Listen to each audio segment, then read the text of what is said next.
आप सबको नमस्कार। मैं इंद्रपाल सिंह। आप देख रहे हैं BS 563 यूट्यूब चैनल। इस चैनल पर आपको एक महत्वपूर्ण जानकारी आज दी जाएगी। क्या आपको पता है कि भगवान बुद्ध की अस्थियों का बंटवारा कितने भागों में हुआ?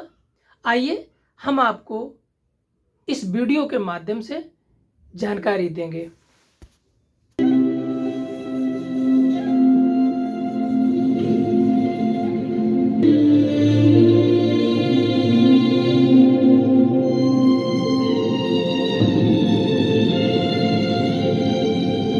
मलराज, मैं बुद्ध की अस्थि कलश को मगध ले जाना चाहता हूँ। मेरी इच्छा है कि इस अस्थि कलश पर मैं विशाल स्तूप का निर्माण करूं। ये अस्थियां तो हमारी हैं, महाराज अजातशत्रु। हमने कल्पना की है कि हम बुद्ध के लिए एक भव्य स्तूप का निर्माण करेंगे, इतना भव्य जो विश्व में किसी ने नहीं देखा।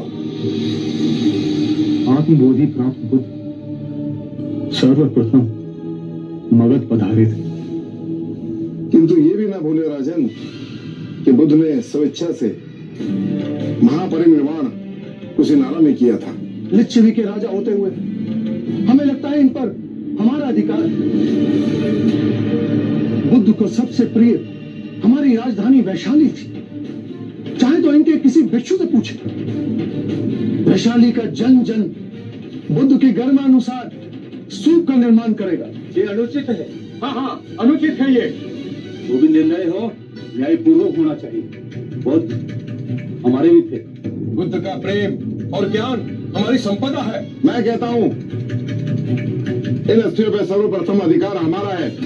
बुद्ध क्षत्रिय थे और हम भी क्षत्रिय हैं, इसलिए सर्वप्रथम हमारा अधिकार है। ये कौन सी बात हुई? प्रभु क्षत्रिय थे तो हम भी क्षत्रिय हैं। हम सबसे सुयोग्य हैं बुद्ध की अस्थियों पर स्तूप निर्माण करने के लिए। हम भी कपिल वस्तु के शाक्य हैं। बुद्ध बनने से पहले युवराज सिद्धार्थ हम शाक्यों के अधिपति थे।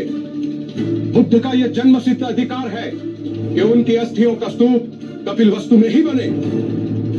हम बलिया के राजा हैं, इसलिए ये अधिकार हमारा भी बनता है। और कोयला वाले के हाथ पे हाथ धरे रहेंगे। बुद्ध जन्म से क्षत्रिय भले ही हो, लेकिन ब्रह्म ज्ञान की जिस अवस्था तक वे पहुंचे हैं, उसके पश्चात वे हम ब्राह्मणों में सम्मिलित हो गए। हम विद्यादीप के ब्राह्मण ही सबसे अधिक उनकी पूजा अर्चना करने के योग्य हैं। तो स्तूप बनाने का अधिकार भी हमें ही मिलना चाहिए। ठहरिए, इस बात का एक ही निवारण है। प्रभु ने जहां अपना शरीर त्यागा वो स्थान बुद्ध का हुआ। स्तूप बनेगा तो यही बनेगा। हम इस तरह बलपूर्वक आप सबको इनकी अस्थियां ले जाने नहीं देंगे, अन्यथा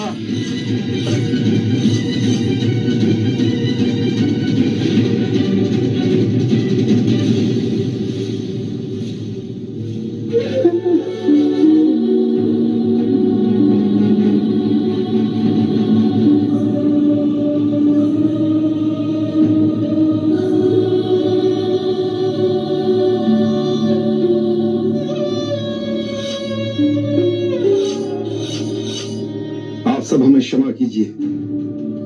हमें इस पावन स्थान की गरिमा का भी ध्यान नहीं रहा। हमें सद्बुद्धि देने के लिए मैं आपका आभारी, किंतु इस विवाद का हल इतनी आसानी से नहीं निकलेगा।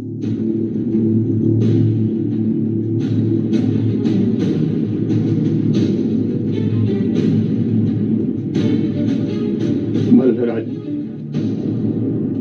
इस विवाद को सुलझाने का एक उपाय है मेरे पास।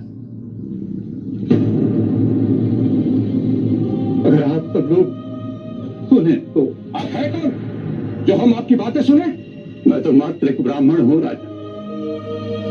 मैं तो बुद्ध का अनुयायी भी नहीं बना, परंतु मेरे अंतःकरण में बुद्ध के प्रति असीम श्रद्धा है, प्रगाढ़ भक्ति है। जैसे दूर अकेले में बहती कोई प्रेम की धारा स्वतः अपने आप सागर से मिल जाती है, वैसे ही बुद्ध के प्रति मेरा प्रेम निश्चय ही उनके निर्मल मन तक पहुंचा होगा।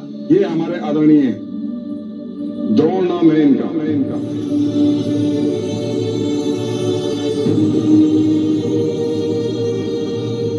इतने सारे स्थानों को छोड़ आपने कुशीनारा का चयन क्यों किया? एक अंतिम भिक्षु को दीक्षा देनी, और ब्राह्मण द्रोण भी यहाँ रहते हैं। वो हर उठे हुए विवाद को सुलझाएंगे। मुझे स्पष्ट कर कहिए बुद्ध। आने वाला समय सब स्पष्ट कर देगा। क्या हुआ ना? बुद्ध ने समय से आगे जा कहां कहां तक देखा, बाकी कहीं एक एक बात करते हुए। कहिए द्रोण, हम सबको इस परिस्थिति से निकालने के लिए तुम्हारे पास क्या सुझाव? राजन, बुद्ध ने तो सदैव शांति और स्नेहशीलता का संदेश दिया है। ऐसे विशाल व्यक्तित्व के अस्थियों के लिए आप लोग इस प्रकार से आपस में कलह करें, ये उचित तो नहीं है। अभी तो उनकी चिता की राख ठंडी भी नहीं हुई है, और आप लोग इस प्रकार का इस पवित्र भूमि पर विवाद कर रहे हैं। राजन, आप सब लोग इस देश के 8 बलशाली राजा हैं। मेरी प्रार्थना है कि इस समस्या का निदान आप लोग बुद्ध के दिखाए मार्ग के अनुसार ही करें। मेरा विचार है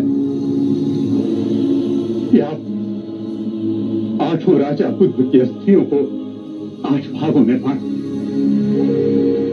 मल्ल राजा, मगध नरेश, वैशाली के राजा, कपिलवस्तु के राजा, पावा के राजा, अलकप्पा के राजा, रामगामा के राजा, मिथादित के राजा, आप सब बुद्ध के लिए एक नहीं,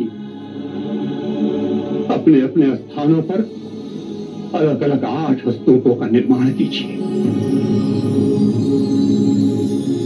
8 भव्य स्तूप जो बुद्ध की वाणी और उनकी स्मृति को समस्त संसार में व्याप्त कर दे। उचित निवारण किया आपने। द्रोण, इस समस्या को सुलझाने के फलस्वरूप आप भी बुद्ध की अस्थियों का एक भाग ग्रहण करें। मैं अनुग्रहित हुआ महाराज।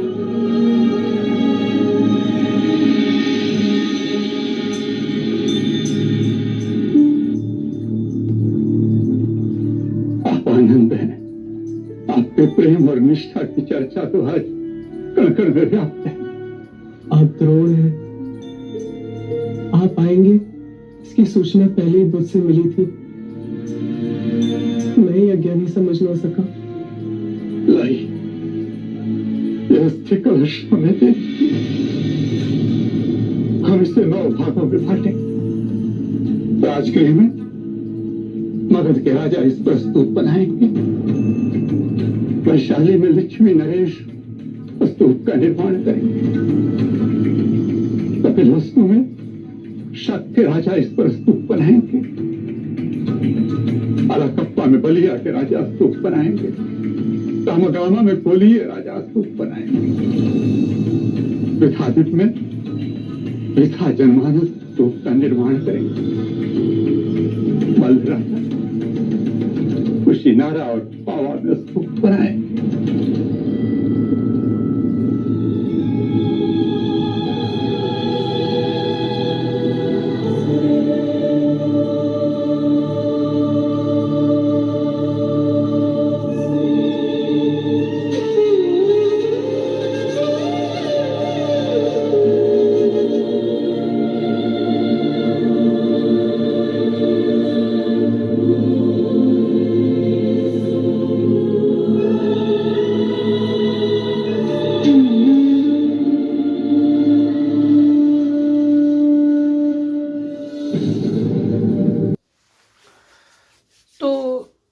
देखा आपने किस तरीके से भगवान बुद्ध की अस्थियों को लेकर भीषण विवाद होने वाला था, पर भगवान बुद्ध के कथन के अनुसार वहाँ ब्राह्मण द्रोण आए और उन्होंने उस विवाद को निपटाया। और विवाद निपटाने के बाद में उन्होंने भगवान बुद्ध की अस्थियों को 9 जगह विभाजित किया। और वैसे 8 राजा थे जो अलग अलग अपने राज्यों में जाकर भगवान बुद्ध की पवित्र अस्थियों पर स्तूप का निर्माण कराने के लिए उन्होंने संकल्प लिया। और एक भाग ब्राह्मण द्रोण को भी मिला जो भगवान बुद्ध की अस्थियों पर उन्होंने स्तूप बनवाया। साथियों, ये जानकारी आपको कैसी लगी है आप लोग कमेंट में ज़रूर बताएं। इस चैनल पर अगर आप नए हैं तो चैनल को सब्सक्राइब करें। ऐसे ही जानकारी पाने के लिए निरंतर बेल आइकन को प्रेस करें। नमस्कार।